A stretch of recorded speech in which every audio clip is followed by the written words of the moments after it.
రోజు నేను వంకాయ మామిడికాయ కూర వండుతున్నాను. ఇక వంకాయ ముక్కలు కట్ చేసుకున్నాను. ఇక మామిడికాయ ముక్కలు కూడా ఇలా కట్ చేసుకుని ఉంచుకున్నాను. నూనె పెట్టాను. నూనె మరిగింది. ఉల్లిపాయ, పచ్చిమిరపకాయ. ఉల్లిపాయలు చిన్న ముక్కలు కోసుకోవాలి. 3 పచ్చిమిర్చి. దీనిలో సరిపడంత ఉప్పు.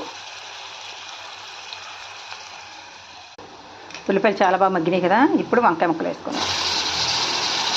వంకాయ ముక్కలు అలా వేసుకున్న తర్వాత మూత పెట్టుకున్నాం. అలా మామిడికాయ ముక్కలు వేసిన తర్వాత కాసేపు మూత పెట్టుకుందాం. కొంచెంసేపు మగ్గాలి మామిడికాయ ముక్కలు కూడా. అదిగో అలా మగ్గింది కదా.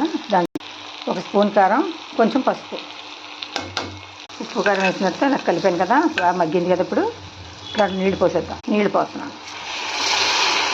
ఎక్కువ ఎక్కర్లేదు. అయిపోయింది కూర. నీళ్ళు పోసాను, మూత పెట్టాను, మగ్గిపోయింది. అయిపోయింది కూర. కూర రెడీ. వంకాయ మామిడికాయ